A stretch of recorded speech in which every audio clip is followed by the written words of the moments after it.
తెలుగు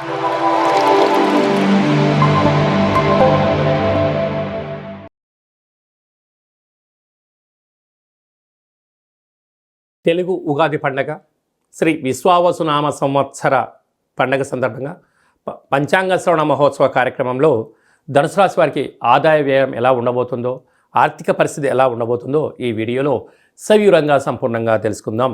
ధనుసు రాశిలో ఏ నక్షత్రాలు వస్తాయనగా మూలా నక్షత్రంలోని 4 పాదాలు, పూర్వాషాఢ నక్షత్రంలో 4 పాదాలు, ఉత్తరాషాఢ నక్షత్రంలో 1 పాదం కలిపితే ధనుసు రాశి అవడం జరుగుతుంది. చాలామందికి పుట్టినటువంటి కాల సమయంలో డేటా ఆఫ్ బర్త్లు లేనటువంటి కారణం వలన పేరు యొక్క మొదటి అక్షరాన్ని అనుసరిస్తూ ఆ రాశిని తెలుసుకునే ప్రయత్నం చేద్దాం.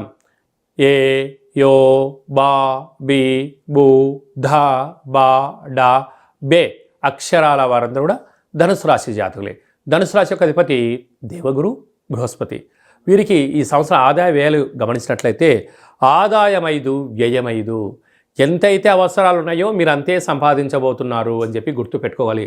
స్థిరాస్తులు, చరాస్తులు సంపాదించాలి. షేర్లు, సెన్సెక్స్, సాఫ్ట్వేర్, హార్డ్వేర్ రంగాల్లో అన్నిండా ముందుకెళ్ళాలని చెప్పి మీ ఇంటెన్షన్ మంచిదే. కాకపోతే నాకు కుటుంబ ఖర్చులు ఉన్నాయి, నాకు మెయింటెనెన్స్ వ్యవహారాలు ఉన్నాయి, చాలా కార్యక్రమాలు ఉన్నాయి, కుటుంబం అంతా నా మీద ఆధారపడి ఉంటుంది, నా సంపాదన లేకపోతే నేనేం చేయలేను అని మీరు అనుకుంటూ ఉంటారు. కానీ మీ ఆలోచన విధానం కరెక్టే. కాలం కలిసి రానప్పుడు, అనుకూలంగా లేనప్పుడు మీరు ఆవేశాలకు వెళ్ళి అనర్థమైన నిర్ణయాలు తీసుకొని సమయపాలన లేనటువంటి తిండి, నిద్ర లేని రాత్రులు గడపడం వలన ఏమవుతుంది? మీకు మొట్టమొదట అనారోగ్యం, దీర్ఘకాలిక వ్యాధులు.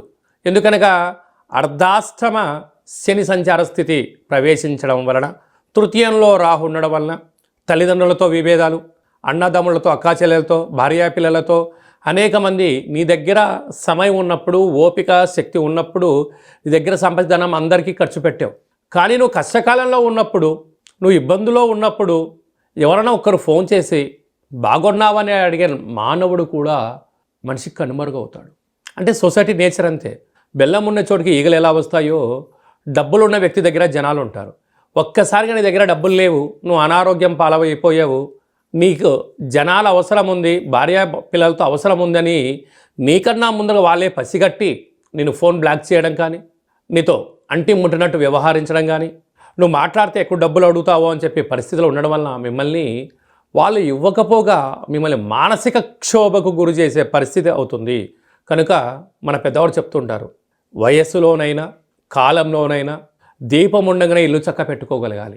చక్క పెట్టలేకపోయావు కనుక బంధుత్వం అని, ప్రేమానురాగాలని అనే దానికి నువ్వు పెద్దపీట వేసినను భార్య అయినా, అందుకే మన పెద్దవారు చెప్తారు, భార్య గడప దాకా కొడుకు తలకొరిదాకా బంధుమిత్రులు చితిదాకా అని అంటూ ఉంటారు.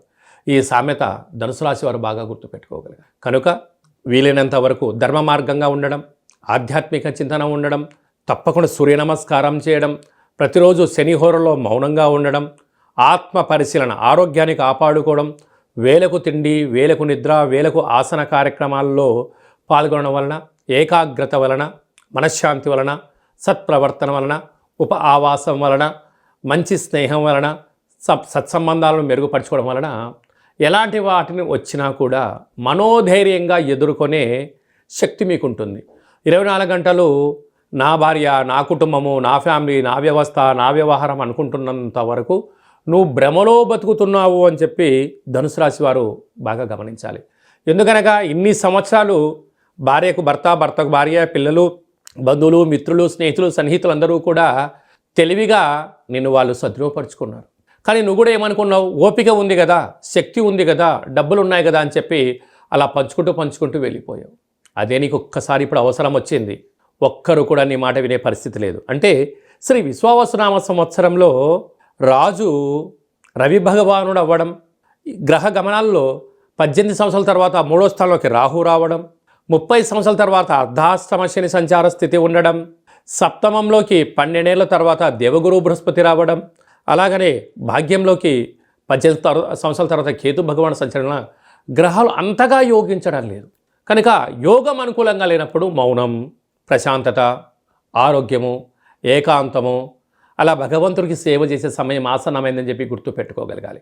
కనుక వీలైనంత వరకు ప్రతి శనివారం పూట శనిహోరలో శనివారం రోజున ఉపవాసం ఉండడం, పసుపు రంగుతో కూడుకున్నటువంటి పదార్థాన్ని భుజించడం, వీలైతే భూసేవనం, భూమి మీద పడుకోవడం. అలాగనే ఓం క్రాం క్రీం క్రౌం సహ శనయే నమః అనే మంత్రాన్ని 27 సార్లు వ్రాయడం, 108 సార్లు ఉచ్చరింపజేయడం. శని భగవాన్కి ప్రీతికరమైనటువంటి నువ్వుల నూనె, నల్లటి నువ్వులు, ఇనుపు వస్తువులు, అలాగా వీటితో తులాభారంలో, ఈ అక్షర తులాభారంలో పాల్గొనడం. అక్షర తులాభారం అనగా ఈ మంత్రాలన్నీ కూడా రాసి ఒక త్రాసులో కూర్చోబెట్టి, ఒక త్రాసులో శని భగవాను కూర్చోబెట్టి తులాభార మహోత్సవంలో పాల్గొనడం వలన, అనగా కష్టకాలంలో, ఇబ్బంది కాలంలో ఉన్నప్పుడు దైవనామస్మరణ, ఆధ్యాత్మిక చింతన ఎప్పుడైతే మనం చేస్తామో, భగవంతుడు అనుకుంటూ ఉంటాడు, నన్ను స్మరిస్తున్నాడు కదా, నేను అతన్ని కాపాడే బాధ్యత నాదే, అది మనోధైర్యాన్ని, ఆరోగ్యాన్ని ప్రసాదించాల్సిన బాధ్యత నాది అని చెప్పి భగవంతుడు అనుకుంటాడు. ఎందుకనగా ఆ భగవంతుడికి మీరు అక్షర తులాభార కార్యక్రమంలో పాల్గొంటున్నారు. ఇన్ని వేల వీడియోలలో ఈ వీడియో మీరు చూస్తున్నారు అన్నట్లయితే శని భగవానునికి సేవ చేసే సమయం ఆసన్నమైంది. శని భగవాను మిమ్మల్ని ఆశీర్వదించడానికి సిద్ధంగా ఉన్నాడు. కనుక అక్షర తులాభార మహోత్సవంలో పాల్గొందాం, కష్టాలను దూరం చేసుకుందాం, అనారోగ్యాన్ని దూరం తీసుకుందాం, ప్రతిదాన్ని సమస్థితిలో తీసుకొని అఖండ ఆయురారోగ్యాలు పొందుదాం. అలాగనే సాఫ్ట్వేర్ ఉద్యోగస్తులు, హార్డ్వేర్ ఉద్యోగస్తులు, స్వయంవృత్తులు, పత్రికా రంగాల్లో ఉండబడిన వారు, సినిమా రంగాల్లో ఉండబడిన వారు, చలనచిత్ర రంగంలో, యూట్యూబ్, వాట్సాప్, ఫేస్బుక్, క్రియేటివిటీ రంగాలుగా ఉండబడిన వారందరికీ చాలా అప్రమత్తత అవసరం అని చెప్పి గుర్తుపెట్టుకోగలగాలి.